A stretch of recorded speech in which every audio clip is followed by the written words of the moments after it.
I don't know who you are. I don't know what you want. If you're looking for ransom, I can assure you I have no money. But what I do have are a very particular set of skills. Skills that make me a nightmare for people like you. Welcome in to the Bro Force Squad podcast, where we are just a bunch of bros drinking beer and talking movies. I'm your host, the Mayor, Jeff Hornacek. Thank you so much for joining us for episode 189 of our show. Before we get started, let's go around and meet the fellow bros with me tonight. We begin in the lab with the mad scientist, Brian Banner.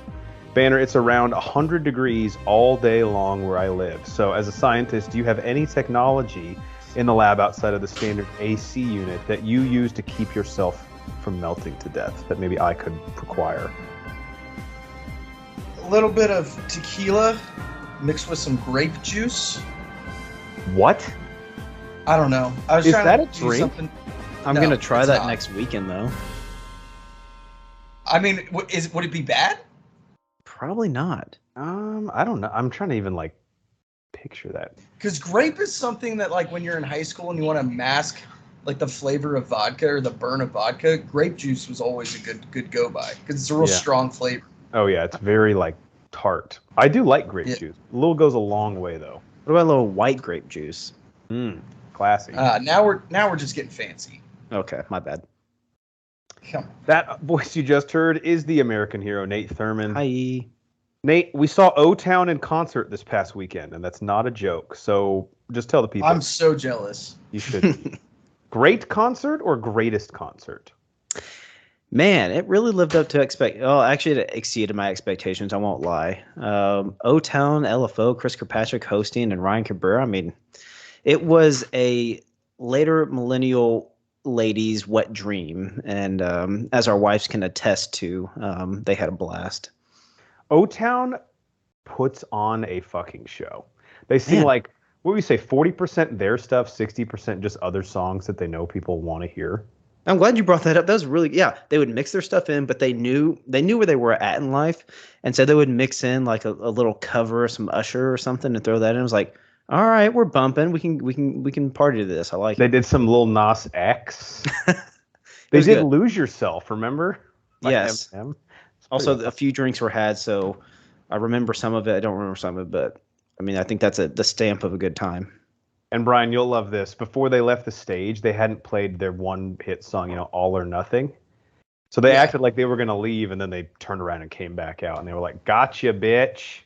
Well, obviously, I'm Got 'em. surprised they didn't lead with that. I mean, that's all they got, though, I guess, right? Yeah, it's kind of a slower ballad, so I think, but they kind of amped it up a little bit when they played it. People listening to this podcast are like, "It's just an O-Town review podcast? What the fuck is this?" That's You guys it. been talking about O-Town for 5 fucking minutes. Yeah, we're just changing. And I hate to cut it short because we're going to lose some viewers, but let's move on to the beginning of our show every single week, which is the most important thing in any bro's life. And that is Chess Day. And as you could probably tell by the title of episode 189, we are resuming our movie month bro off segment tonight, pitting the month May 2004 in movies against August 2018 in movies. Brian, how did we choose these 2 months? You said, hey, we need 2 months. And I said, okay, hey, how about this one and this year and that year? Literally no research went into this at all. No rhyme or reason whatsoever. Homer. Literally just thought, you know what? May sounded like a good month. And I wanted kind of the opposite of that, but still make it a summer movie. So we went August. And then, I don't know, Sure. 2004 just decided that sounded good. And then I wanted to say 2014, but 10 years just wasn't enough for me. So we went 18. Perfect. That's the Brian methodology. Now, for those at home who have not listened Organized to one of chaos. who have not listened to one of our movie month bro-offs previously, Brian, do you want to give a crack at explaining how this works? Essentially, we pit the top 3 movies from each of these 2 months against each other in a head-to-head competition to see which of these movie months can win 2 out of the 3 matchups and be declared the better movie. And Brian, you actually have a running spreadsheet of all the months we've pitted against each other, right? I believe this is the 6th time we've done this. Yeah, we've done this probably more than any other game that we've done on the pod. But this all kind of originated way back in the early days of Broforce Squad. We had a debate on if I believe it was 1994 versus 1997. Yeah, was something like in that. the mix. But we had 2 years that we were like, is this the best movie year ever? And we decided that this is how we're going to figure that out. It's probably going to take us 20 years, but that's fine. We got time. Mm-hmm. So we decided to pit each month up against each other. And so, whichever month has the most wins, that's the best month of movies. So the way the matchups work, we will tell you each of the 2 movies from the respective months competing. And there are 3 potential points up for grabs. Whichever movie wins 2 out of 3, obviously, wins that point for their month. The first point up for grabs is we have gone over 3 of the very popular movie rating websites and gone with the audience or fan scores for each of the 2 films, that being IMDb, Rotten Tomatoes, and Letterboxd. Whichever movie has wins 2 out of 3 of those in terms of higher ratings gets that point. The second point up for grabs, we have a wheel with 3 of the 5 Broforce Squad criteria, which we use for all of our movie reviews: acting and cast, the impact of the movie, and the plot. We will spin the wheel, and as the Broforce Squad, we will decide 2 out of 3 between us which movie we think is better. And if there is a tie, meaning the 2 points are split between the films, we will look at the overall worldwide box office gross as the tiebreaker. So the movies, this is not the money they grossed in that month. It's for their lifetime, if that makes sense. That way, a movie that comes out like July 30th one year is not penalized for only having one day in July where it gets to make money, if that makes sense. I think it sounds more complicated than it is. Yeah, guys, if we can do it, it's not that complicated. Exactly. All right, so we begin May 2004 versus August 2018. The films competing for May 2004 is Shrek 2. And then for August 2018, it is the Jason Statham Megalodon movie, The Meg. So before we dive in and see who wins the first point from the internet votes, Nate, we'll start with you first. What do you remember of either of these 2 movies? Did you see either of them in theaters? Do they have a special place in your heart? Where do they stand with you? I think you're muted. No, I just can't hear you. Brian, can you hear him? Yeah, I can't hear him. Nope, can't hear him either. My bad. There we go. Hey, there he is. Back. And I'm back. All right. Yeah, either one of these. I actually don't. I think I saw Shrek 2 a long time ago. The Meg, have not had the pleasure of watching that yet. So just by default, Shrek 2 would hold kind of a higher place in my heart. And seeing what I've seen of the Meg, just the trailers and all that, it's probably not like up my alley. I'm sure there's a lot of people who can watch this maybe on the pod and enjoy it. I just don't think that would be something that would be my cup of tea per se. And as great as Shrek 1 was, I mean, Shrek 2 just by association would probably get my vote. That's fair. Banner, I'm afraid to ask, but what's your relationship with each of these 2 movies? I feel like if anyone here would defend the Meg, it would be you, with your history of shark diving. It is so much fun. It is. Shrek 2 is a fun movie. I'll give you that. But it holds nothing to the original. Well, no. And we only made 37 billion of them after this. So it kind of loses its effect a little bit. Now, the Meg, really, really, really fun monster movie at the end of the day. That's what it is. They did a good job of trying to explain some science that just isn't real, but that's fine. I can buy that. They had the little Naboo speeder things that they drove underwater. Those things were cool. Fucking cool. So, I mean, the Meg is a, let's see, it's like Dollar General Jaws. I even think that's too kind, but yeah. All right, so Brian, do you have the internet scores pulled up? Yeah, I do. All right, let's go, and Nate, I don't know if you do as well. You can help us through this. Let's go with IMDb first. So, Brian, which between Shrek 2 and the Meg has the higher IMDb score? Remember, you need to win 2 out of 3 of these. Shrek 2 comes in at a 7.3. The Meg, IMDb disappointing me at a 5.6. IMDb is notoriously shrewd with its... Mm-hmm. Yeah. People are the harshest on that. Because, I don't like it, 1. It's like, well, that's fine you didn't like it. Was it a 1, though? Like one is getting stabbed in the eye with a pin. Exactly, and that might even be like a 1.5. You know, like one is like Jesus. What did we do here? Yeah. One is a TV show that went long. It doesn't sound that bad, but yeah, okay. All right, Shrek 2 up 1-0 here in the internet rating standard. Nate, do you have this pulled up? If not, I can just read them out loud. I do. Mm-hmm. All right, Rotten Tomatoes, audience score, not the critics. Fuck the critics. Yeah, so Shrek 2 is coming in at a 69%. Nice. And then the Meg, sorry, Banner, but yeah, it's coming in at 42%. I thought Meg might have a chance because it was audience score. Like the people going to see this would inherently know what it is. Yeah. But just too much of Jason Statham, probably. All right, so Shrek 2 wins the first point just for shits and gigs. Letterboxd also had Shrek 2 as the winner with a pretty high 3.9. 3.9 is tough on IMDb. I'm kind of surprised. That's a high score. Letterboxd is at a 5 for those wondering.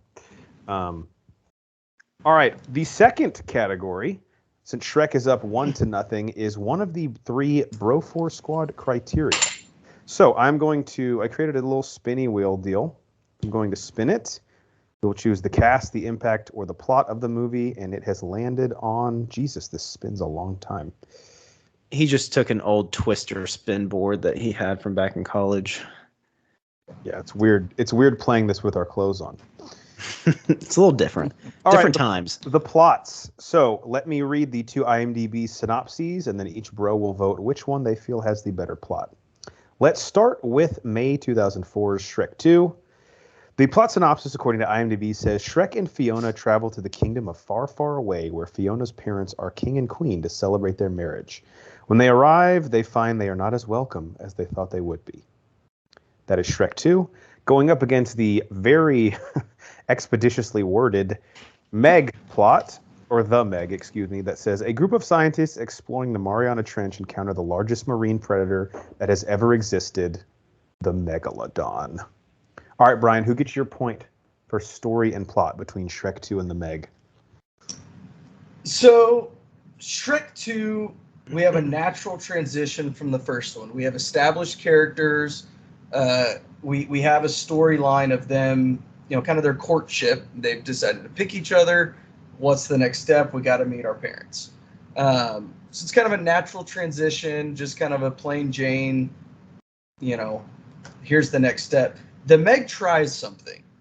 We've had shark movies and monster shark movies, but nothing that was a shark being hidden down in the Mariana Trench, and we opened up a weird, cold water hole. I don't know. They tried to explain the science. I honestly tried to follow it. It's a shark movie that's entirely underwater, which is a little... You either buy it or you don't. They did some really cool stuff, which I know that doesn't have anything to do with plot, but they did some really cool stuff with how they filmed it.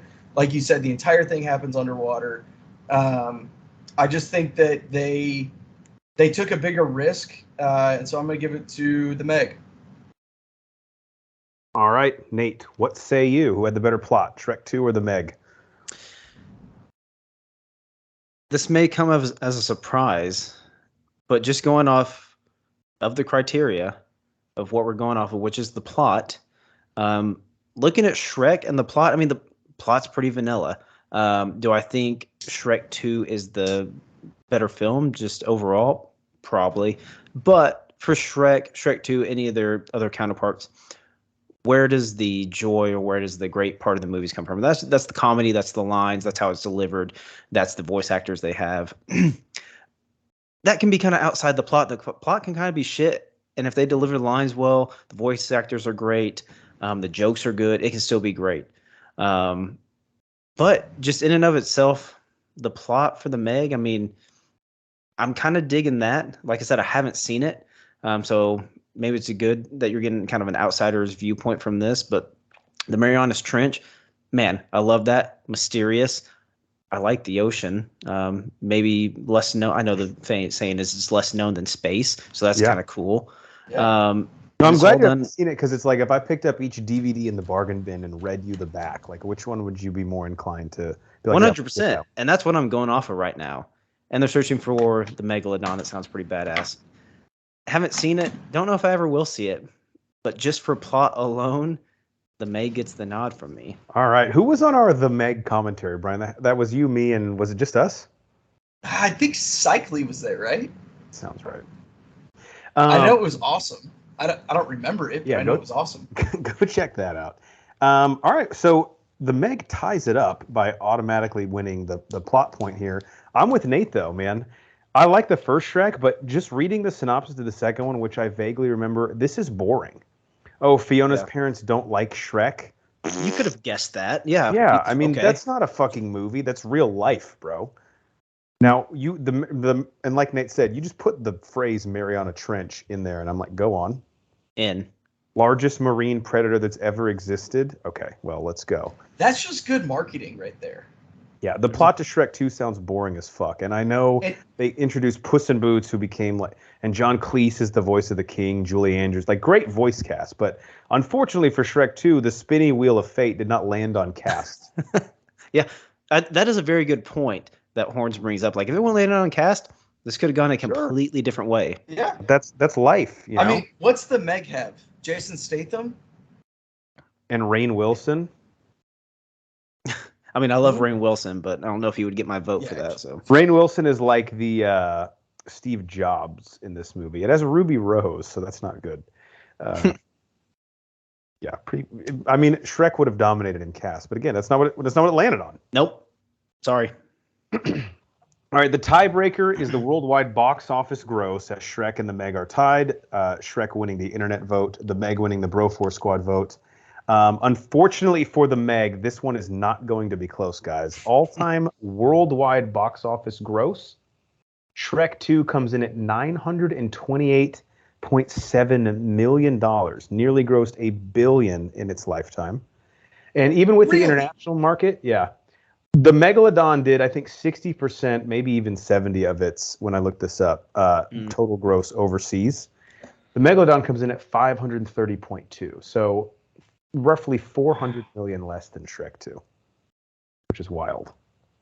And Shrek came out in 2004, so like obviously you're going to make more money with inflation and everything 15 years later. That is an insane number to put up. I just think, as we've learned before, kids movies just fucking make money, you know? Break it in. They just do. I saw a kids movie this weekend. Yes, you did. You sent one of my favorite text messages of all time. That kids movie. Like, sorry guys, pretty busy in the morning. I'm seeing Paws of Fury, The Legend of Hank. And I wanted to ask, like, is your daughter even going with you? And then he texts that they're literally waiting for the theater to open to go inside. The guy probably came.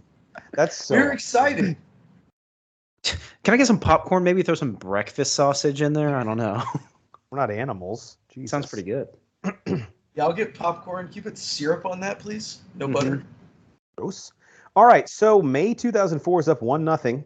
August 2018 needs to win this to extend it to a third movie, although we'll probably just do it anyway, maybe speed it up if it's not a tie here. Brian, do you have it pulled up? Do you want to read the new matchup for us? If not, I can.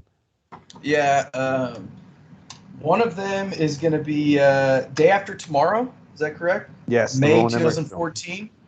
2004. 2004, excuse me, yes. Day After Tomorrow going up against Crazy Rich Asians for August 18.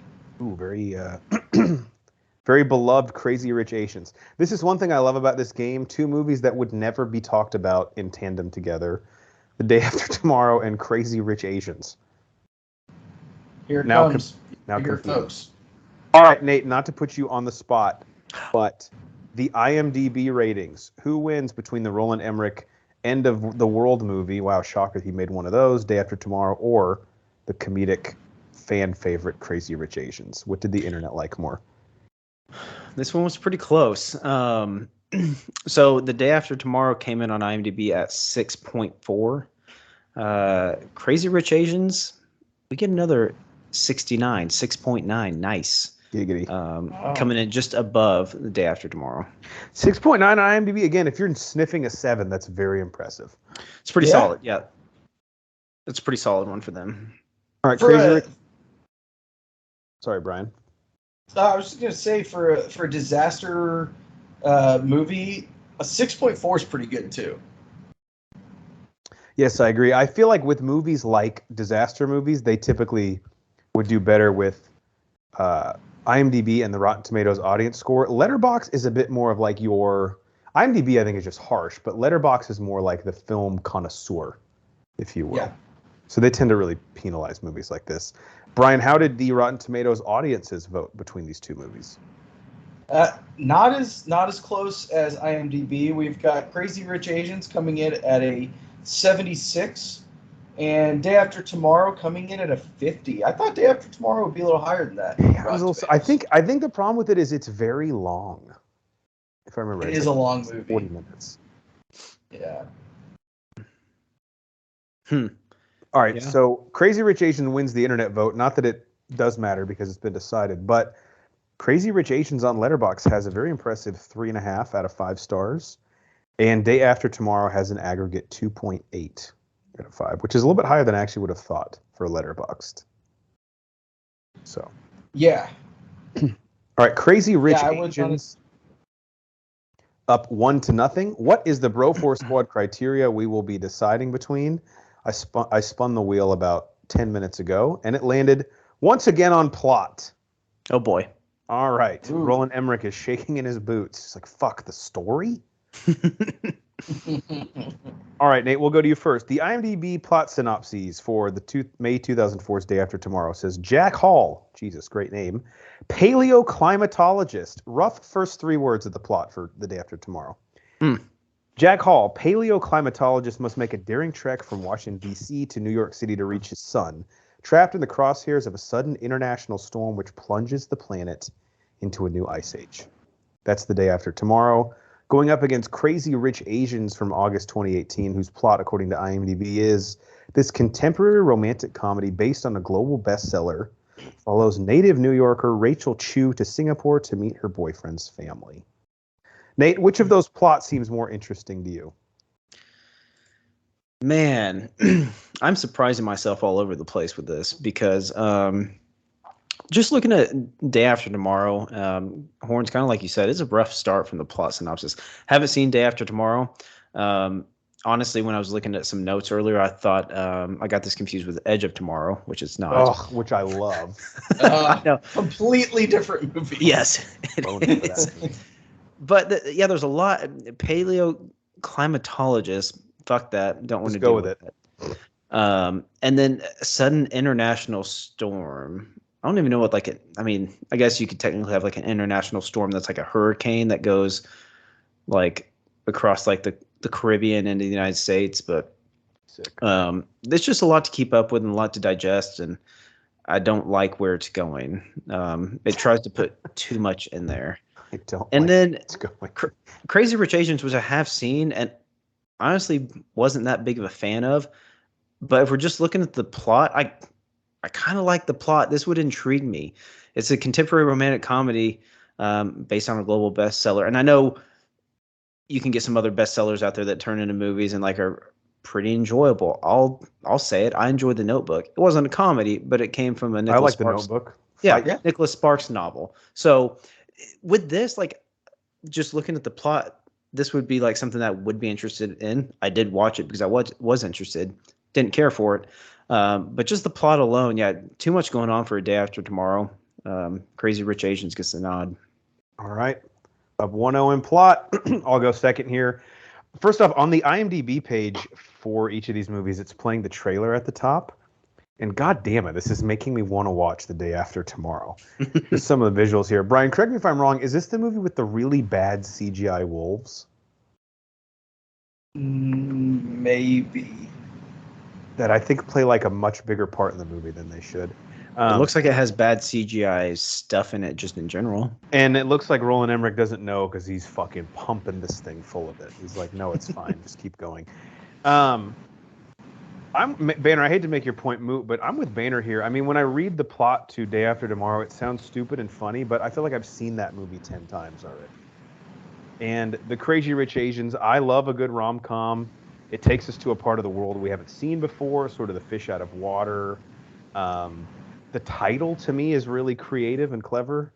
Although The Day After Tomorrow is a pretty good title, I have to admit, even though it's a little bit confusing. So 2 days from now? Is that okay? They could just call it 2 days from now. I'm gonna have to go Crazy Rich Asians with plot again because this sounds not only like any other Roland Emmerich movie before, but this just describes the disaster movie genre, and I don't really see anything specific in the plot synopsis that is a unique twist. I have seen both these movies, and I do like Crazy Rich Asians more, so if that is going to play a role in this, and I'm not going to apologize. So Crazy Rich Asians wins this point and the matchup, but Brian, just because some people bet on this in Vegas, who do you go with for plot? So I, too, have seen both of these movies. I liked Day After Tomorrow probably more than I should. Crazy Rich Asians was fine. It was fun. But if I'm strictly going off of what I'm reading on the back of the box, you say paleo anything, I think dinosaurs, I'm going to watch it. So I have to go when no dinosaurs show up. Oh, mad, but that's a completely different... That would be more impact than it would be plot. You got to separate church and state here. Okay. I could just see you 30 minutes in, like, if a fucking dinosaur doesn't show up soon. One doesn't. You know, it is what it is. Yeah, it's a little bit confusing of a title. There's no way that's a real job, right? Paleoclimate. So, like, I mean... Yeah, so that would be you study the climate in the past? Yeah, it does say in the trailer 10,000 years ago this storm happened, but, I mean, is that really helping anyone? I don't know. Were there people around then? Like 10,000 houses? I think houses. I don't know. Caves, maybe. Yeah, 10,000. Yeah, people around. Yeah. If we would have gone cast, this would have gotten pretty interesting. It would have been very interesting. Dennis Quaid, Jake Gyllenhaal, Emmy Rossum, and then Austin Nichols from One Tree Hill, who recorded a cameo for my wife. So I would have had to give cast The Day After Tomorrow, but I do love the Crazy Rich Asians cast. All right, Crazy Rich Asians wins the matchup, but just for fun, if it would have gone to box office, Day After Tomorrow would have won that one with a total of $552.6 million. Man, people in 04 just went out to the theaters. $552.6 million versus $238.5 million, which I'm a little surprised. I would have thought Crazy Rich Asians would have had a big international box office. But I guess rom-coms inherently do a little bit less. Was that quick to streaming? That could have been it. Yeah, that might have been what it was. Yeah, that's the other factor when we're playing this game is like the movies. Back then, the only way you could see it was to just fucking pay the $20 or whatever to go see it in theaters, you know? I think a disaster movie coming out in the summer, that's a perfect place to drop that. Very true. Sometimes things just make sense. All right, Nate, do you have it pulled up? Do you want to announce the final matchup? If not, I can do it for us. Hell yeah, I want to announce the final matchup. I love the energy, love the passion. All right. Our final matchup, again, it's tied between May 2004 and August of 2018. Who are the movies representing each of these months to see who will come out on top as the better movie in the movie month bro-off? The 2004 movie is going to be one of my favorites. It's up there. Just spoilers. It's coming up in the top 100. This is the Brad Pitt classic in my mind, Troy. Love it. It's going up against, and I hope it wipes the floor with, the 2018 movie Christopher Robin. Sorry, Winnie the Pooh. Sorry, bruh. Sorry. Very interesting matchup. And I'm going to tell you people at home right now, looking at this, both on paper, in pretty much every regard, this motherfucker is going to be close. All right. Brian, do you have the internet rating pulled up? What did the people that aren't us, although some of us might have voted on this, think between Troy and Christopher Robin? Which movie do they give the edge to? So, IMDb, August 18, Christopher Robin, 7.2.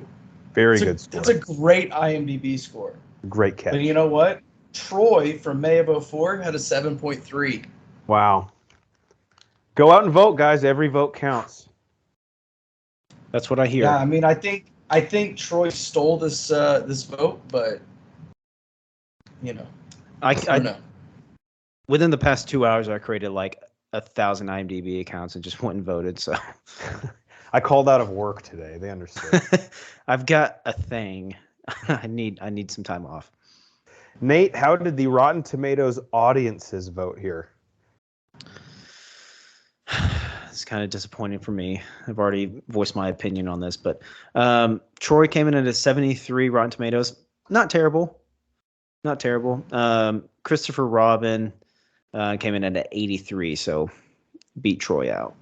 Wow. So it's tied at 1-1 because Troy wins IMDb by 1/10 of a point, and Christopher Robin wins Rotten Tomatoes by 10%. It will be decided by the Letterboxd vote, and I gotta say, very interesting here. Troy comes in at a 3.2 out of 5 on Letterboxd. Very surprised by that. I think the length dings it a little Probably. bit.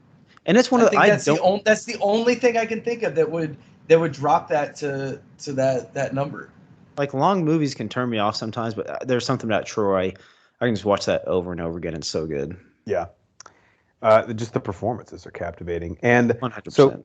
So Troy has a 3.2 on Letterboxd, and then Christopher Robin has a 3.5, winning the internet matchup. People are loving them. Some Christopher Robin out there. Do I need to watch this now? I don't even know. I know. I feel like I do. The cast is fire. I mean, it's about the order. Yeah. We'll get to that in a second. But so, Yeah. all right. Christopher Robin is surprisingly up 1-0. Now, this could get interesting too. I already spun the wheel, and we're going to end up with the acting and the cast for the Broforce Smart criteria. Now, for those of you at home, when we do a movie review, we typically talk about the performances in the respective film. But in this case, you can talk about the performance of the actors in that role, or if it's a movie you're not as familiar with, just straight up which you think has the better cast, to get your point. All right, so Christopher Robin up 1-0. Nate, we'll toss it to you first, although I have a feeling I know which way you're going to lean here. Which movie's cast do you prefer, or the performances do you prefer? And again, since I haven't seen Christopher Robin personally, but I'm looking at the cast and I'm impressed. What do you think? I'm looking at Christopher Robin, and like I said, I hadn't seen it, and fuck, I mean, it's got Ewan McGregor in it, so I mean that gives it a big point right there. My girl Haley Atwell from the Captain America movies. Yeah. Carter. But other than that, maybe it's just me. I mean, Roger Ashton Griffiths, who I'm looking at right now, I think was in. He has Harry Potter written all over him, right? I think so. I'm trying to piece them together. Yeah, I mean, he's been Mace Tyrell from Game of Thrones. That's where I know him from. So I mean, it's got some actually pretty good people with some good acting chops in there. And I'm going to call myself a homer just because I love Troy so much, but I don't even think he's being that much of a homer. I mean, you got Brad Pitt, Eric Bana, Orlando Bloom, Julian Glover, Bloom, like in his prime. Yes, Brian Cox, Brendan Gleeson, another Harry Potter throwout with Mad-Eye Moody, Diane Kruger. Thank you very much. Yes, please. Love me some Diane Kruger. Banner, is Brian Cox your striker? Is that your preferred striker? Yeah, he's my striker. Okay, good. Yeah. And Sean Bean. Eric Hedlund, I forgot he was in this too. Yeah, Sean Bean, Eddard Stark. So throwing in another Game of Thrones name. I mean, there's just some great, and you get this a lot with like Harry Potter films and all that. You get like the great British acting theater royalty, and you even have some of them thrown in here. And just on top of that, you've got American acting royalty with Brad Pitt and Orlando Bloom and Eric Bana in here and Brian Cox. I mean, this is just so star-studded, and like I said, I don't know. The dialogue in this gets me every time. The action in this gets me every time. I love the story behind it. Physicality too by the actors, I think, has to be respected. Yes, the physicality, the fight between Achilles and Hector, one of my favorite fights on film, and just the build-up to it. I mean, it's great physicality to that, but the build-up to it, because of the actors, Brad Pitt yelling outside the gates of Troy, just yelling Hector over and over again. Like you can hear it echoing in the background. Mm-hmm. I'm probably like branching off into like a little plot and stuff, but no, I like this. The acting and cast in this is phenomenal. Troy, that's all I have to say. Eric Bana, I wish got more work. He's like one of my favorite actors in Hollywood that isn't in enough stuff, I think. Yeah. All right, so acting cast, Troy up 1-0. Banner, what do you think? Yeah, I mean it's gotta be Troy, right? Thank you. While Christopher Robin, I think, has a very respectable cast. It's top heavy. It is top heavy, but Troy got people in their prime at the time. They also got people that grew into their prime after this, as well as just some older actors that they threw in there. I mean, it's hitting all the dots. There's top talent, top to bottom. Where Christopher Robin, while it is respectable, it is top heavy and just that's all I have to say. I don't know. I got nothing else. That's a good way of putting it. There's nothing else to say about it. No, you're right. Troy wins this point, and it's going to win. It's going to get a clean sweep here because I'm going to not belabor the point. This Troy cast, Christopher Robin, don't be ashamed. Again, I love Ewan McGregor and Haley Atwell, and this is a great role for Ewan McGregor playing an adult Christopher Robin and sort of like him using the Winnie the Pooh characters as like his coping mechanism with some of the harsh realities of real life. But I would not be embarrassed or hang your head because this Troy cast, especially for 2004, is going to beat a lot of movies. A lot of movies. So there's nothing to be ashamed of there. So Troy clean sweeps the acting and casting, guys. That means the tiebreaker, not only for this matchup, but for the entire movie month, Bro-Off comes down. This has never happened before. I don't think it has, guys. It's never come down to the last point. Everyone's stopped. Families are gathered by the radio because for some reason nervous. It's 1920 where they are. Worldwide. Can we guess? Can I guess? Sure, you can guess. It's gonna be Troy, right? I mean, yeah, that was my initial thing. Like even before like I saw any of the ratings or anything, like while we were texting off pod, I was like, I think 2004 is gonna sweep it, but it's come really close. So it's interesting because before I reveal who it was, all the box office matchups for these three sets of movies competing against each other, absolute bloodbaths, I have to say. I don't think we've had some pretty close, Brian, like within less than $10 million, but... Oh, yeah, we've had some that were, like, really close. These are not the case.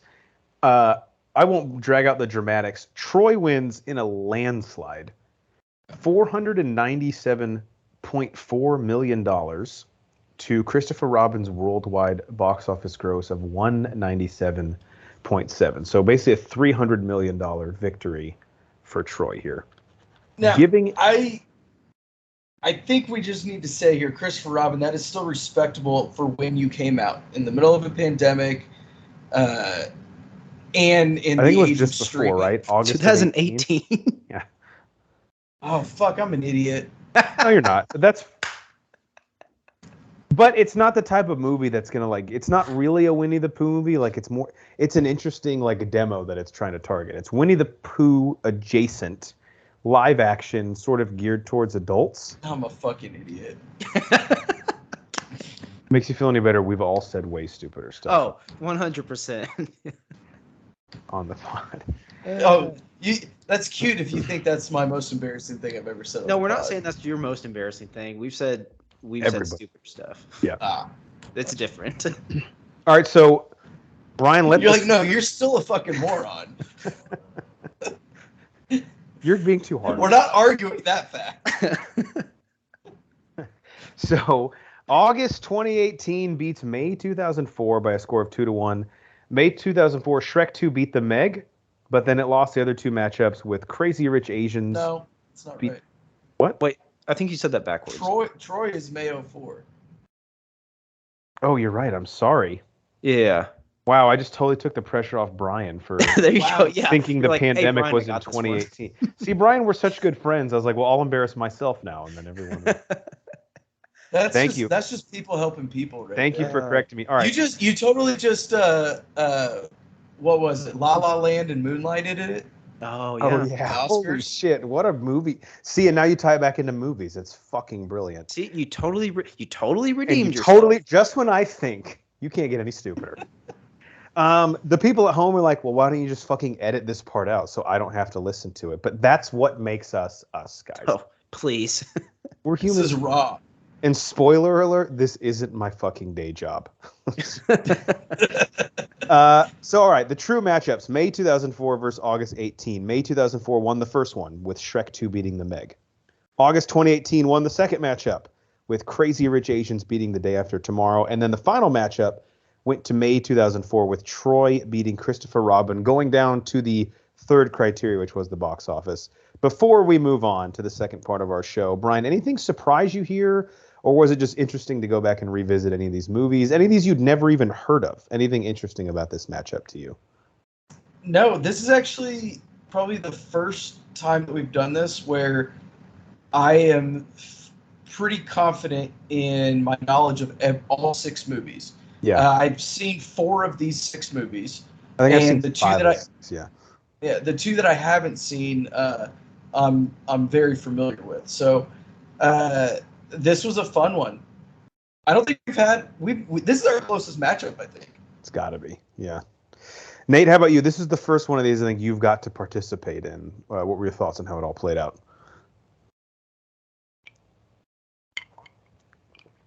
You muted again? Yeah, you got to hit that button. You got to hit the button. You're muted. God damn it. Apparently, this is my first time ever using a computer. Jesus Christ. Sorry. Yeah, this is the first one I've been on this. I thought May 2004 was going to beat out August 2018, but it was a lot closer than I thought. But what I did come away with from this is I think I am going to go watch Christopher Robin. I like the cast. Love Ewan McGregor. I mean, fuck, Rotten Tomatoes is all over. It's dead. Yeah. I'm gonna have to give that a watch. So that's one of the things I love about this. Again, I haven't seen it, but it feels like a mix of Hook and Finding Neverland. Great analogy. It's like a more fun Finding Neverland, I think. I can see that. I think, yeah.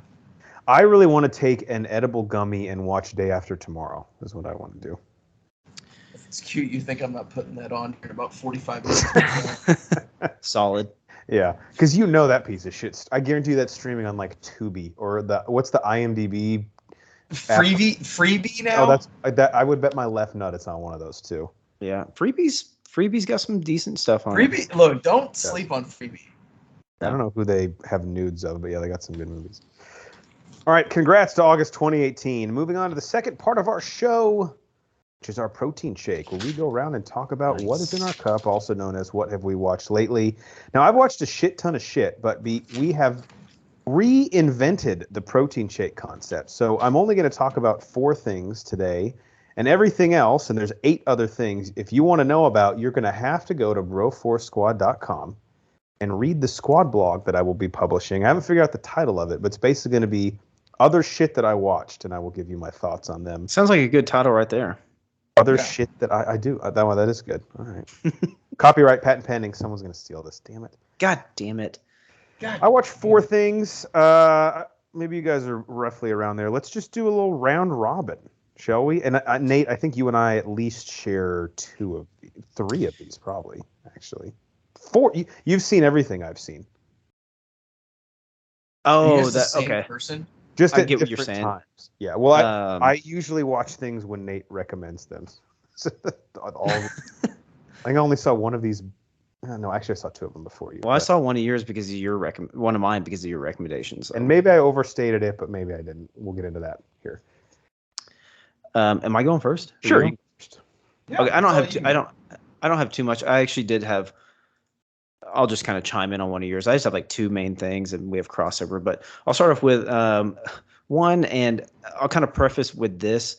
There's a Wordle game out there called Framed that actually all 3 of us play every day, and we send it to each other. First thing in the morning, really. Yeah, first thing in the morning, right when I wake up. Great poop game, guys. Literally my first great poop game.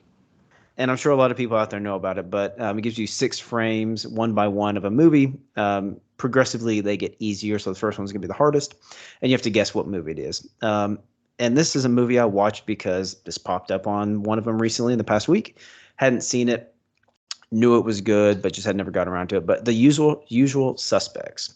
Kevin Spacey, not Alec Baldwin, but wow, I'm blanking on that now.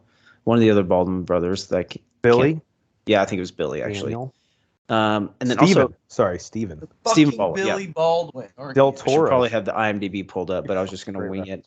A young Benicio del Toro and a young Giancarlo Esposito.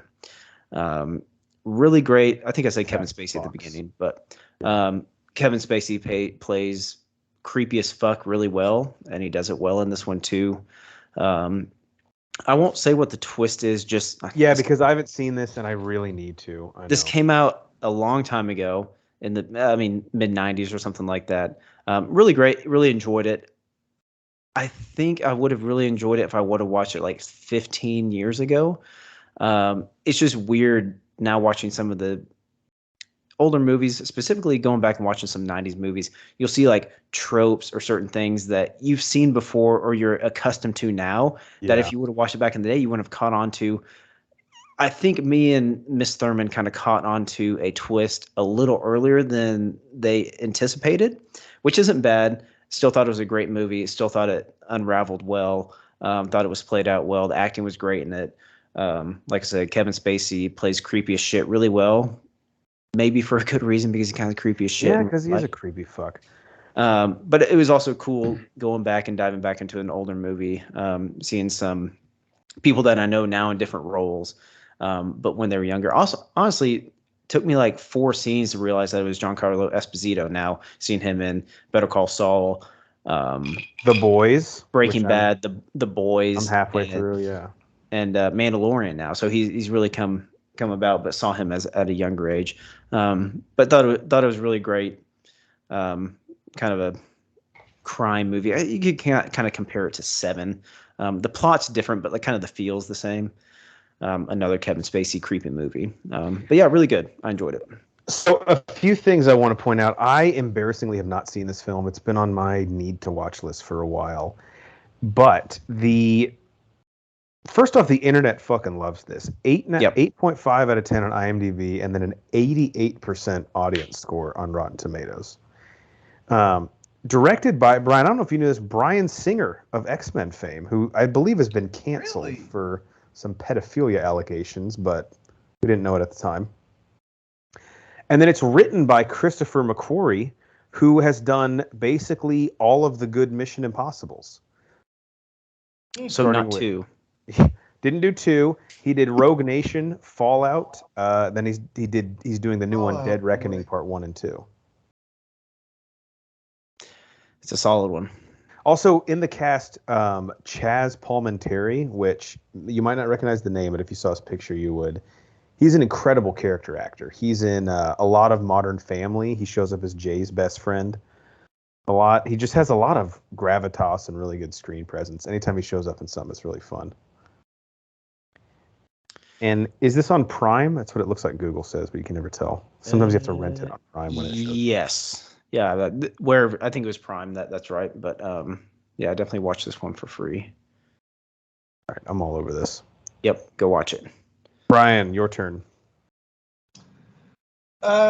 So it was mentioned earlier, but I did go and see the new animated movie Paws of Fury: The Legend of Hank. All I'll say on that is it is a kids. It's loosely based on Blazing Saddles, which is the main appeal for me. Love Blazing Saddles. It is not, but they do pull a little bit of funny stuff that if you've seen Blazing Saddles, you'll get. Go check out the Squad blog. By the time this drops, it will definitely should be posted if I've actually written it by then, which I will. I'm pretty sure. But overall, I enjoyed it. The one I want to actually talk about, Jeff, which I know you love this movie. You recommended it to me. Ambulance. Yeah. Dude. Fucking Surprise fun. of the fucking year? I loved this. It was nominated, just spoilers now, it was nominated for the Nerdy Chick in High School Who Got Hot Brosker Award, which goes to the film that surprised us the most this year. Yeah. Right now, that's my front runner for that award. This was incredible. Right? I think the second best Michael Bay movie behind Armageddon. Yeah. I know you and I are big Bad Boys 2 stands, but I think it's better than Bad Boys. I was going to say, you can convince me this is better than Bad Boys 2, but Bad Boys 2 holds a really special place in my heart. This was the way that it was shot, how it all happens in what? Like real time? Real time. 2 hours? Really cool premise. Really cool premise. Now, I mean, a little out there with, I mean, the entire movie is a giant chase scene. I love chase scenes. Do I? it was you felt the emotion and the heart in the whole thing, and then not really a twist at the end, but just some crazy shit. Gyllenhaal bought in and he's like, I'm just gonna go for it, man. Let's have some fun, and I really appreciate that. This might be ooh, this is probably my favorite Gyllenhaal I've ever seen. Wow. Now, I appreciate the specificity of that, because is it his best performance? Probably Brokeback Mountain or Nightcrawler, maybe even Prisoners. But as far as just like, dude, you can't take your eyes off him in this performance. He stole the fucking movie. I don't know. I love his character. It was awesome. And it has all the Michael Bay-isms, like the insane two characters are just having a conversation and the camera is just fucking rotating around them 700 miles an hour. And you're like, why is this happening? Oh, and they blow up like 15 fucking cars all the time, like unrealistic crane shots. Michael Bay is obsessed with the crane shot, and then the camera when it's like below the actor's knee, but the camera's like angled up at their face. With the he just sun lays in the on the background. floor the whole fucking shoot.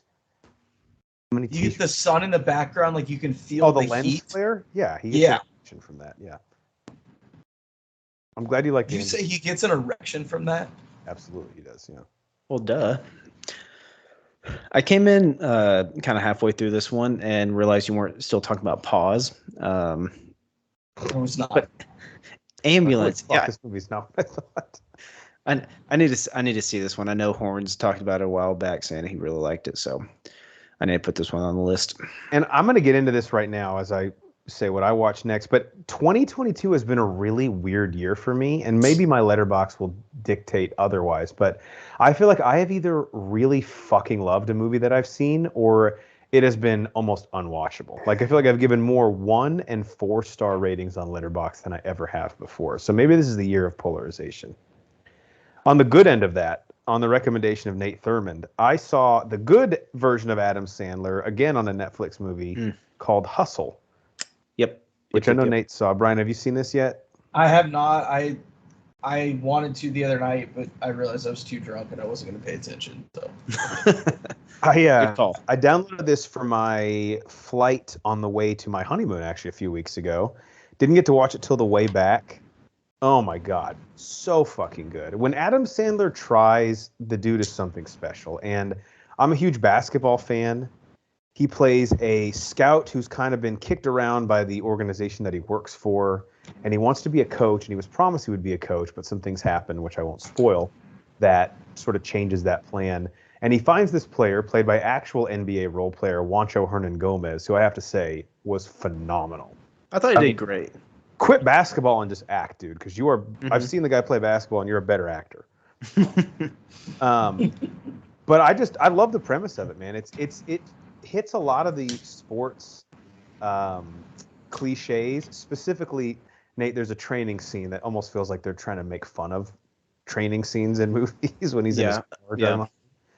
But it focuses on all the right things. The basketball, probably because they had all the main characters were actual NBA players or professional athletes, felt very realistic. And it's just so interesting. Like, these characters, I wish the movie was like 30 minutes longer. I could have spent that much more time. What is the runtime on it? Is it reasonable? I think it's like right at 2 hours. Yeah, 157. Yeah. Okay. I could have gone for a little more on this. But yeah, Adam Sandler in his element. Everyone knows he's a big basketball fan.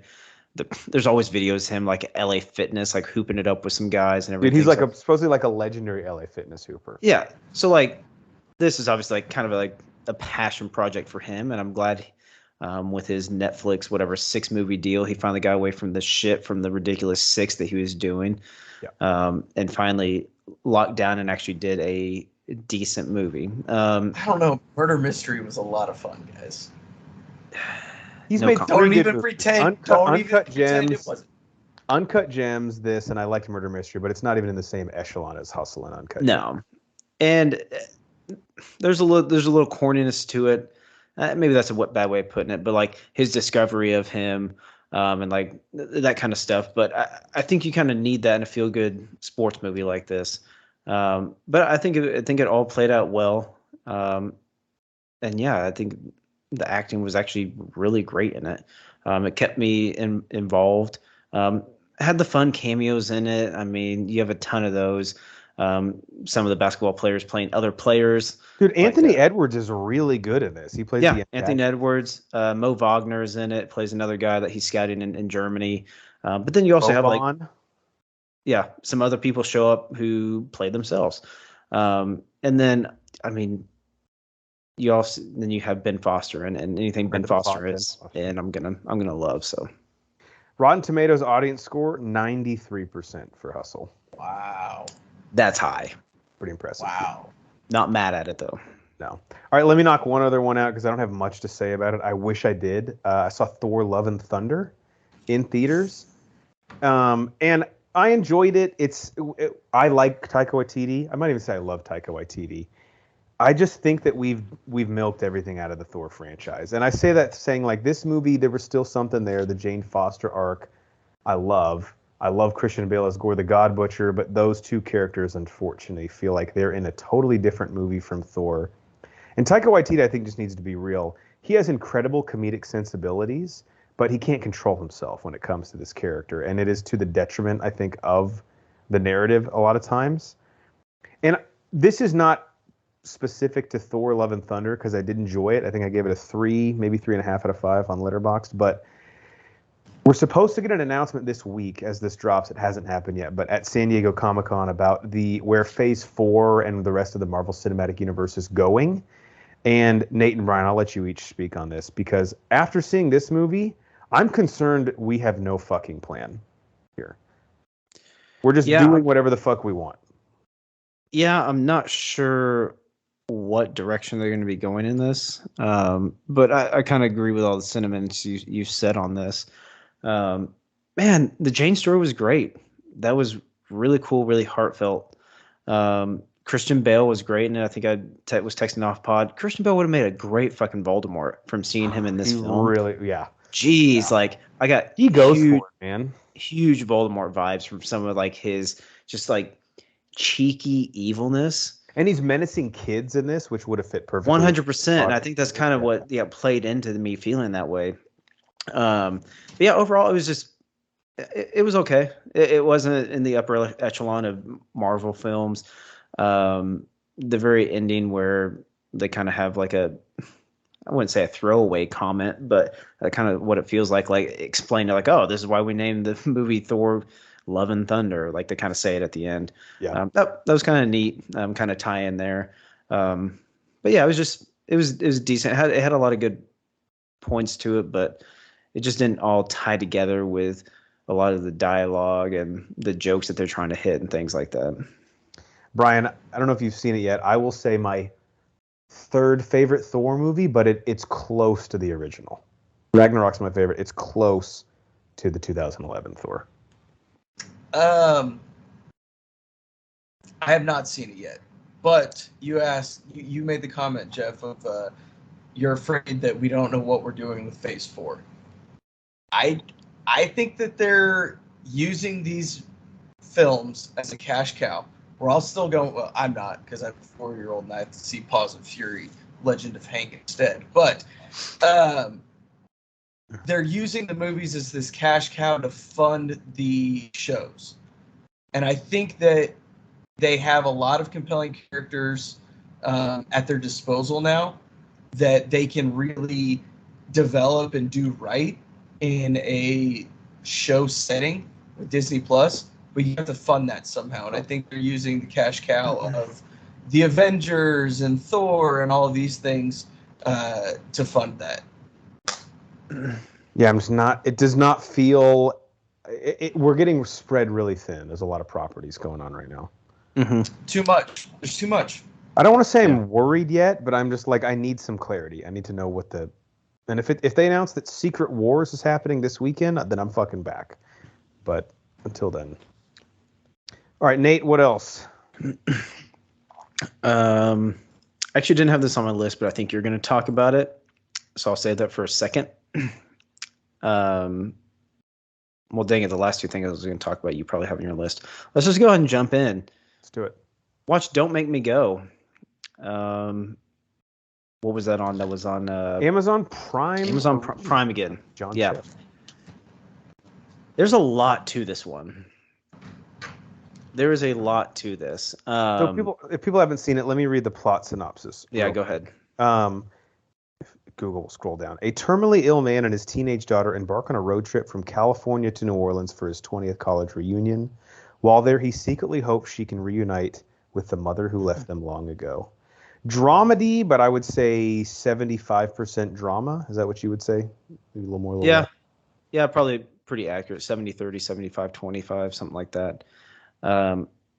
Acting in this is phenomenal. And I mean, the main focus of this is a daughter-father story. And John Cho and Mia Isaac, they play off each other so well. There's a lot of realness in this movie. This isn't a spoiler because it's literally the first line in the movie, but the narration says I can't remember exactly, but you probably won't like how this story ends. Yeah. Man, it's a tearjerker. There's a lot of emotions, and it's tough to fully explain the movie without getting into too many spoilers because I think it's going around the internet right now. There's a big twist. There's a big change at the end. A massive twist, yeah. Yes, massive. My jaw was literally on the floor.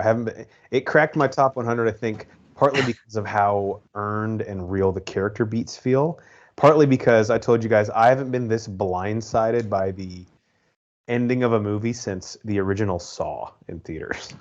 And as a polarizing as an ending as this gives you, you're going to get a lot of mixed results on internet reviews and things like that. And as I've dove into this, I watched it last night, digging through and seeing what people say about this.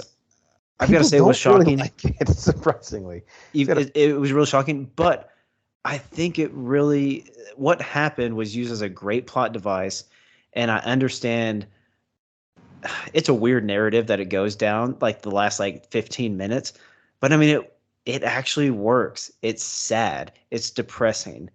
But what they're trying to do and the story that's played out afterwards, I get it. I get what it's trying to say. And it makes sense to me. Sad as hell. I mean, but I get what they did. Some people I've seen online say, "Oh, it's a cheap trick." Blah blah. I don't think so. No. I think it completely changes the story, but it flips it and then it goes in a different direction. But that different direction it goes, it makes sense to me. And what happens down that path, there's a lot of groundwork in that in the other parts of the movie that say, "Oh, okay, this is cool. Right. This is where it's." I'm trying not to spoil too much. I don't want to say too much, but I get where it went. I think a second watch for me would make me like it even more. But maybe I'm just have that runner's high after I just saw it, but I was just blown away at how good it was, how surprised I was, and how it maintained its overall message despite that. The internet dislike it has a 54% on Rotten Tomatoes, a 6.5 on IMDb. Yeah. I don't know if I quite get that, but that's the thing about movies, man. They're subjective. Everybody gets something else out of it. But the experience of watching it and the way I felt afterwards, I absolutely had to give it incredibly high marks. There was one nitpicky continuity error that I was texting Horns about, and I found out after why it was that way, but they go on a road trip, I think it says in the synopsis. There's some geography that doesn't match up to where they're at. And then I realized they shot everything in New Zealand. I was places don't look like they're supposed to. That kind of makes sense, but I'm like, that geography is not where they're at. And I was like, okay, I can get past that, I guess. But also, and again, this isn't a spoiler because I think it's the very first scene. They go to a nude beach in Florida. There's no way that's right. That's not a thing. I don't. Yeah, I think that's more of an international thing. Right. That's the whole reason college guy and high school seniors go to Europe is for nude beaches. Yeah. If we had them here, we'd just fucking go to Florida. Regardless, worth a watch. It will make you think. It'll make you feel emotions. Definitely. All right, I only have one more thing. Brian, how about you? Yeah, I got one thing. I believe it's already been talked about. Got around to watch Stranger Things. Finished the whole series up. I liked it. I enjoyed it. I'm very intrigued by where they're going. I have one kind of problem with it. How they broke this up into two parts. The first part had 7 or 8 episodes, something like that, and then they had basically 2 movies after that. Yep. at the end of part 1, they did all this job the entire first half of the season, building this up to a big reveal, and it's revealed. It's pretty fucking clear what it is, and then they're like, "Oh, hey, but we're gonna tell you in the last 5 seconds." Like they undercut themselves. Other than that, though, I have zero issues with it. It was a lot of fun. This is coming from somebody that did not want a 4th season. You didn't want a 4th season?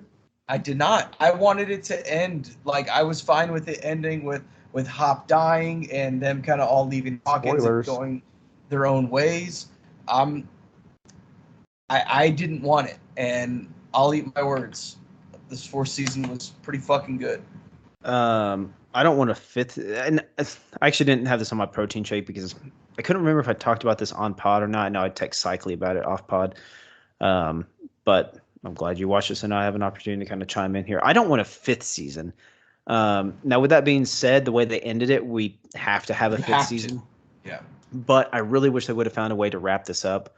God, they introduced some good characters. I thought everything was well played out. There were some twists and turns near the end. I didn't feel like it was like ill-conceived. I felt like there was a lot of groundwork laid in this, where it made sense to when they made some reveals. It was like, oh shit, that makes sense. And everything that played out, they did with like some foreshadowing, and then they did like flashbacks, and I was like, oh shit, this is really playing out well. They did a good job of connecting it back to the older seasons. Yes. Thought it was making really it all work together. The start of this season, I was really confused through about 3 episodes. They did a good job explaining things without making it too like in your face. But this is probably my favorite season of Stranger Things, and like I said, that's why I wish they would have wrapped it up. Which is insane because they went straight horror for 85% of this. Man, and I was kind of turned off on the first 2 episodes because it gets really horror-y really quick. Yeah, horror-y.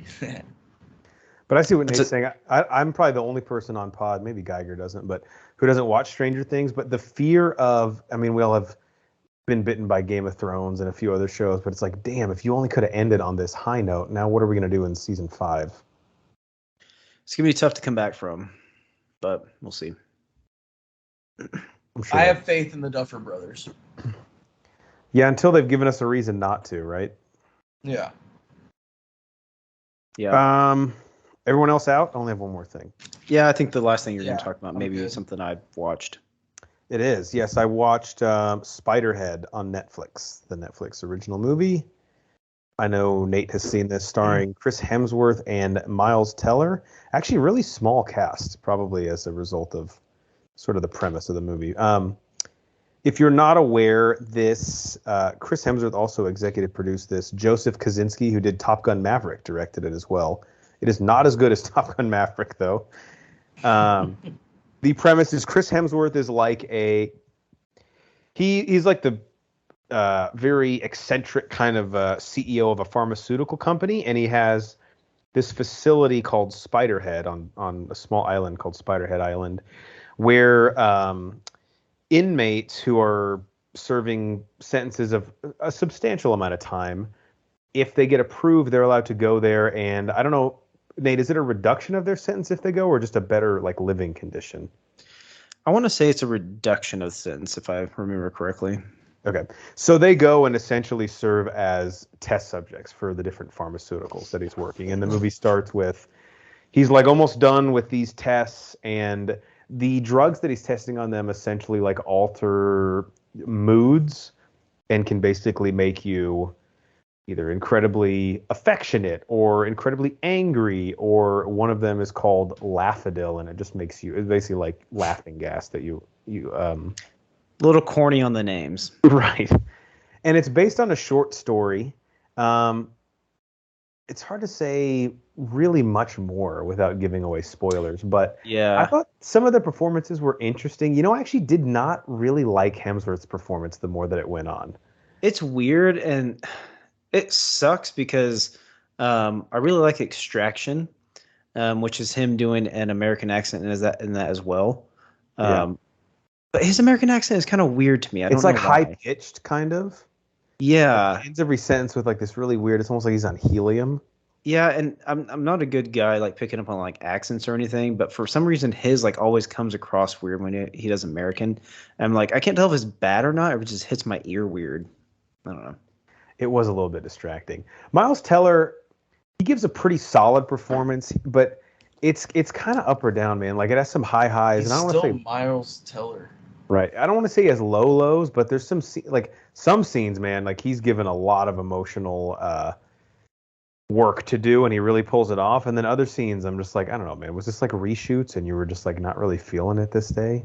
Yeah. So this one I know we texted last night on it. We didn't really dive into it too much, but I was actually watching Don't Make Me Go last night. But I think up until like the third act is when I did actually enjoy this. The third act is kind of like falls apart for myself. They have some reveals. There's one reveal specifically, and I'm just like, okay, yeah, I kind of assume that actually.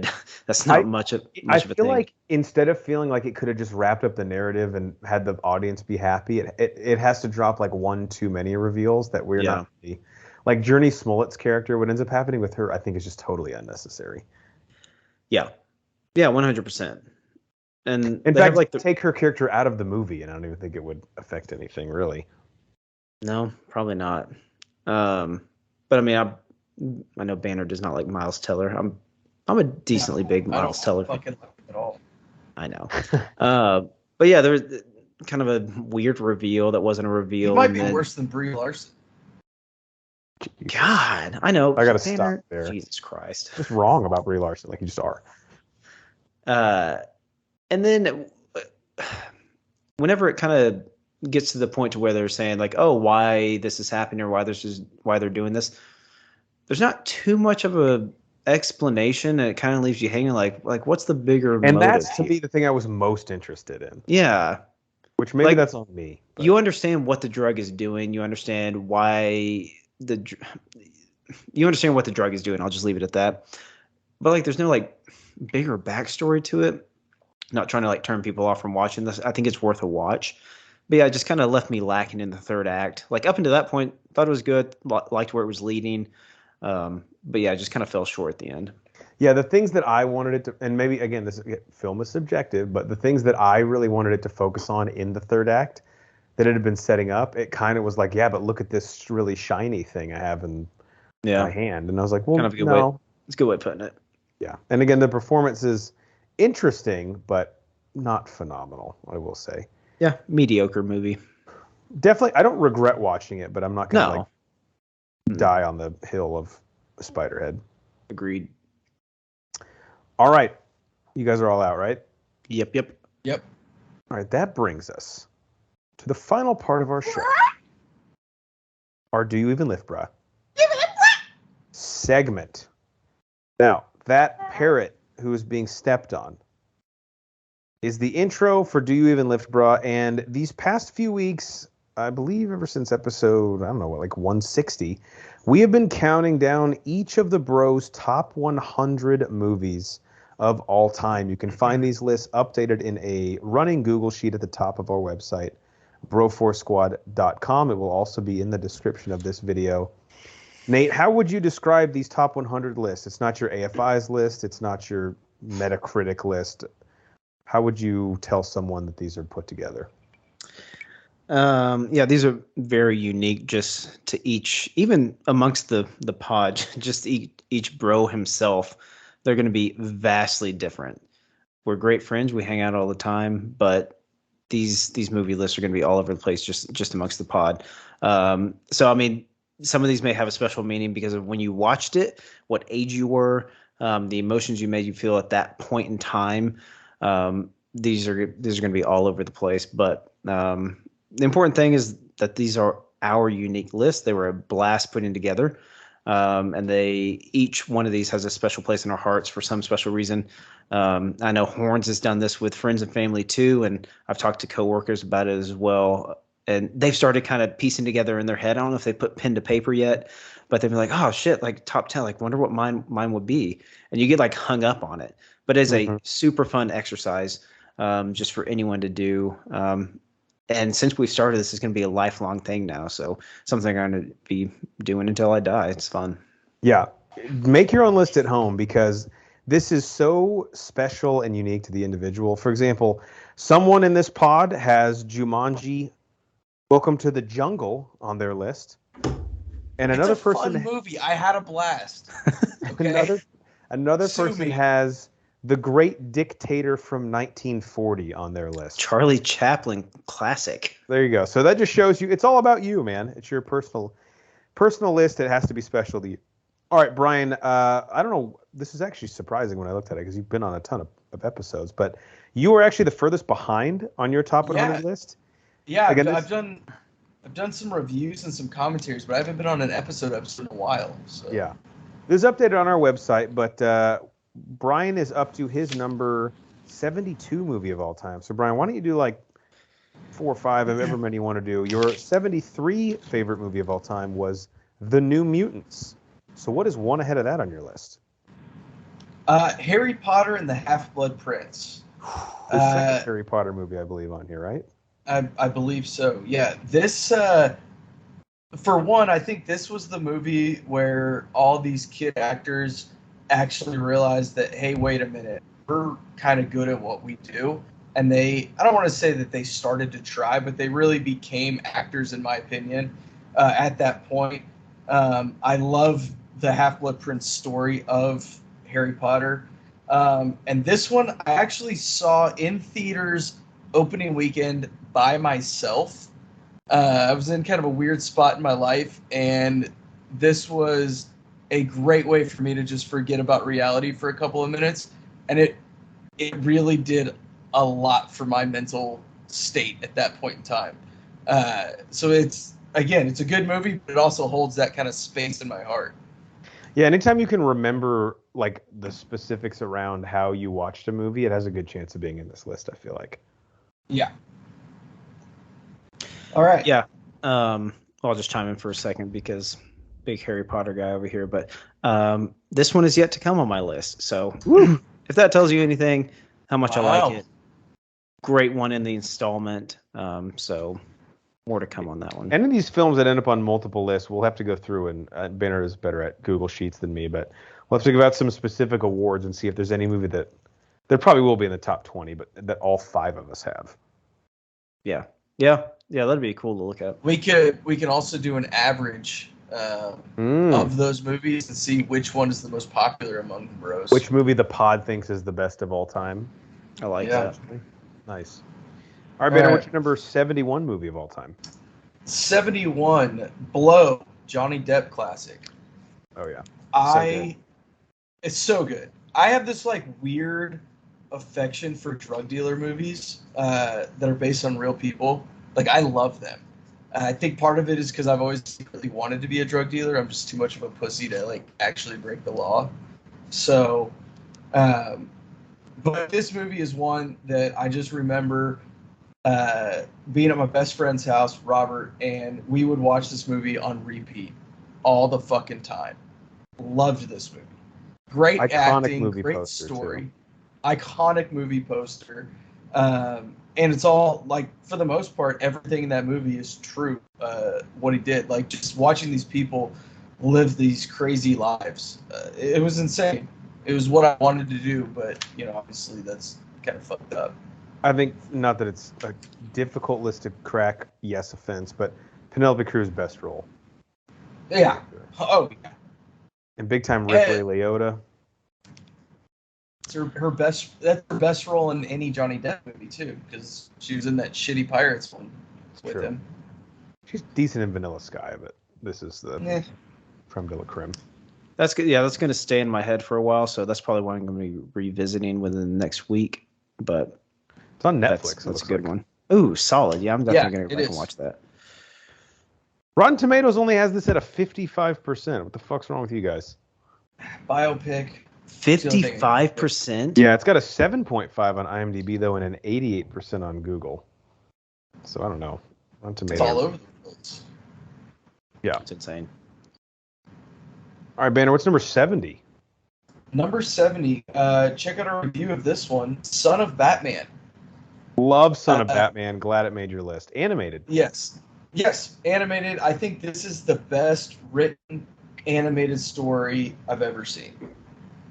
One of the first reviews What we ever did, right? it was, yeah, really early on. Really early on.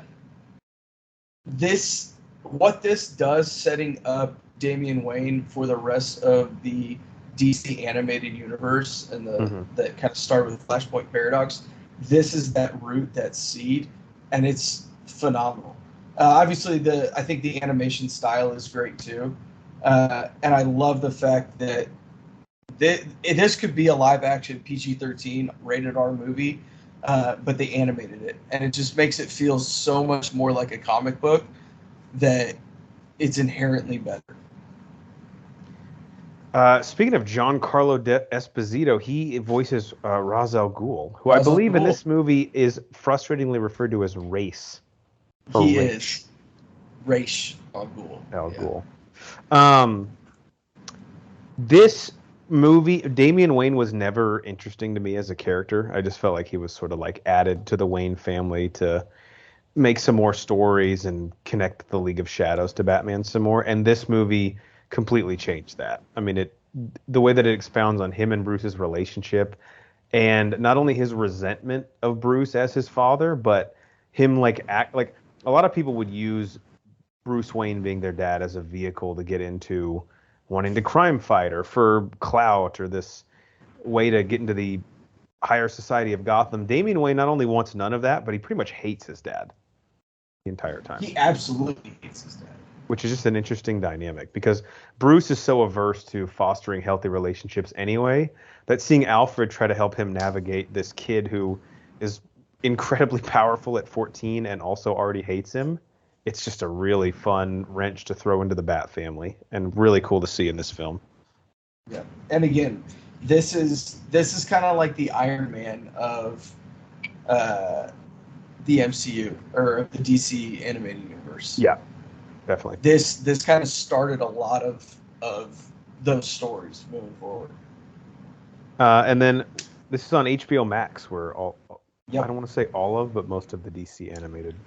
A lot of them are on. Went back and revisited them recently. I gotta check A it lot out. of them are really good, and they're like an hour 10, really easy watches. Yeah, this thing clocks in at hour 11. So. Oh, easy watch. Yeah, and that's with credits.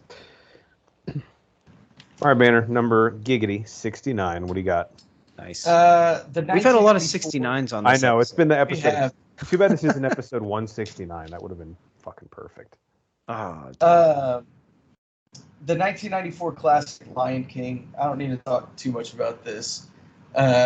This is one that I think is on everybody's list. Shocked it's this low. I was gonna say I might be the lowest that has it here, but me and my little brother, we literally ruined this VHS. We watched it so much. One of the best soundtracks of any, I'll say, movie and anywhere. Fun fact: my wife actually walked down to the aisle to "Can You Feel the Love Tonight." I do remember that iconic moment. Yeah. So, Lion King, 1994, great movie. I don't need to say any more on it. What number? That was 69. 69. Yeah, 69. Yeah, if you're gonna have it low, at least have it at 69. You know, Make it worth something. because it's a sex thing. Fellatio. All right, 68. Do two more. Van Wilder. Again, Wow. This Good is skill. one that I just remember. I have so many memories with my best friend growing up, Robert, with this movie in the background. Again, we wore this DVD out. We watched it so fucking much. And this was before when we just thought Ryan Reynolds was good, before we realized that Ryan Reynolds can only be Ryan Reynolds. I'll be honest. This was in 02. I didn't see Two Guys, a Girl, in a Pizza Shop. This was my introduction to him. Like when this movie came out, I knew Me too. who the two Tara Reid was. Yep. And maybe Cal Penn if the first Sheldon Kumar had come out. So yeah, Wow. this is one that Solid. it's not the best movie out there, but it's very nostalgic for me. Guess what the Rotten Tomatoes score is. This has to be critics. Oh, it's probably like a 31. Nate, what do you think? You said this is the IMDb one? Oh, sorry. The Rotten Tomatoes. Guess what the audience, or sorry, the critic score is. Oh, 33. 18. Oh, God. Wow. But audience is it as a 73, so Yeah. that's all that matters. That's why we go by that. Critics don't fuck. Why is a critic reviewing Van Wilder? Fuck off, 96 guy. They don't know. You know what's funny though? We are a critic on Rotten Tomatoes. But we've infiltrated. That's what we're doing. We're going to tear down the system from the inside. On the inside, that's right. I forgot about that. Love it. Hell yeah. All right, Brian, last one. What is your number 67 favorite movie all time? 67. This one even surprised the hell out of me. Onward. Wow. Yeah. Wow. Wow. I was very impressed with this. I think the chemistry that Chris Pratt and Tom Holland have is you can feel it on screen, even just through their voices. I think Chris Pratt delivers an incredible vocal performance. Like the way he gets into like pronouncing the mythical like vernacular that his character has. He reminded me more of an Andy Dwyer than he did anything else. Oh, for sure. Yeah. And I think that played to his strengths. I love the message that this story tells and what it means. It was really, really good. The Manticore is great. The Manticore is fucking hilarious. Yeah, so I shed a little tear at the end. I won't lie. And if you didn't, you're a liar, because we all know you did. Onward, last movie I saw in theaters before COVID shut the world down. And when I even saw it in theaters, I saw it by myself, but it was like kind of iffy if I should go. Yeah. So I'll always have that memory of it. And then they dropped it on Disney Plus like a week later. Right. And I mean, not to brag, but I'm an AMC A-list member. So it didn't really matter to me, but I get it to all the peasants out there. What a braggart. Wow. I do want to mention one thing, since most all of us are up to our Geiger's one-off, but we're all up to our 67th movie of all time. Because of a movie I recently watched, I kind of alluded to it earlier, but I don't want to spoil too much. It has slotted itself into my top 100 ahead of any movie I've mentioned so far. So I have a bit of an adjustment to make. And in the spreadsheet you'll find on broforsquad.com, I've just put this out in column G in the number 67 spot to basically denote it's the new 67 because everything's been bumped back one. And I gave you the quote off the top, but this is my only chance to talk about it. And that is the 2008 action movie classic, which we have a movie commentary that recently was released, and that is Taken, starring the great Liam Neeson. Yeah, I'm glad you actually brought this up because your quote at the beginning obviously alludes to that. And just a funny quip about like that quote in the movie when it came out, that was a fucking badass quote. Iconic. Delivered it's iconic. well. Now it has been memed so much, it's kind of diluted, and I hate it. It sucks.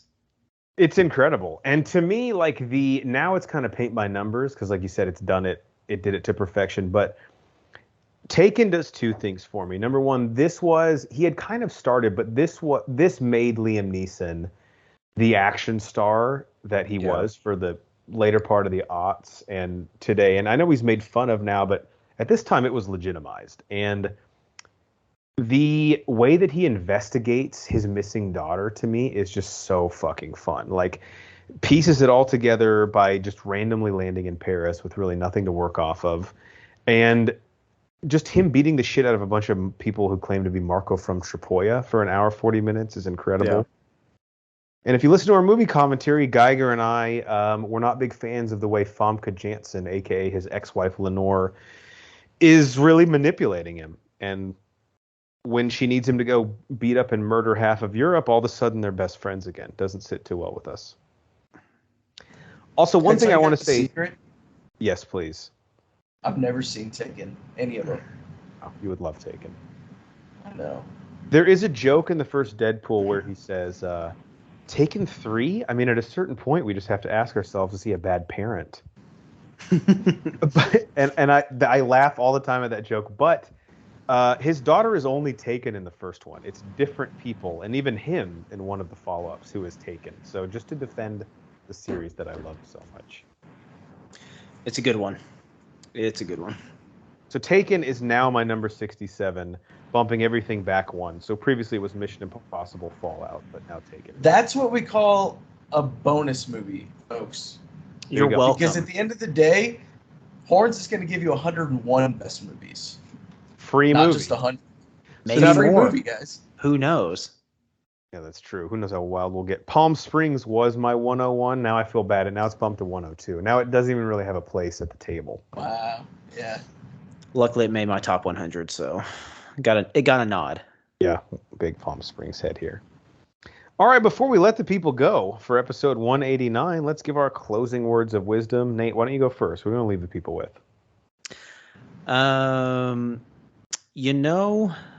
Just obey traffic laws. I know that's a big theme here. Use your signal. I don't know what you're going to do. You got to let me know what you're going to do. Yeah. And that's a big pet peeve of mine. Don't put your turn signal on when you get in the turn lane. Like, put it on before when you merge into the turn lane. When you're in the turn lane, I know you're turning. It's okay. Let me know. You know what I hate? Let me know ahead of time. I hate when you make a right-hand turn, you're supposed to turn into the most right-hand lane and then turn, no one does signal that. left. Yeah. That fucking irks the shit out of me. Here we go. Let's Turn get all into the your own traffic talk fucking out. Yeah, putting your signal on after you're in the right-hand turn lane is like putting a condom on after you've had sex. Like, it doesn't. We're not. I get it now. Like, it's not really helping anyone. But Brian, you're absolutely right. No one does that, and they should. And I'm guilty of it too. So. It happens. Yeah. But Banner, you do pull over for emergency vehicles. there you go. Great Yes. segue. So it cancels it out. Just remember, pull over for emergency vehicles. You don't know who's in the back of that ambulance.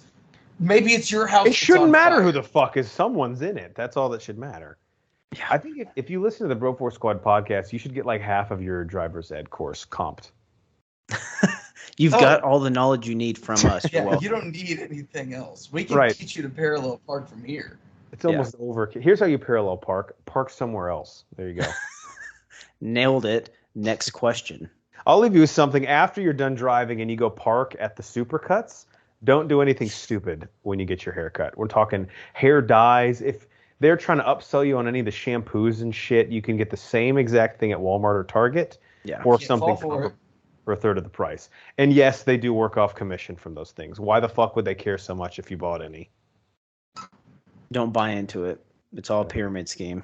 Exactly. You know It what? really is. Just be like me and just cut your own hair. Problem solved.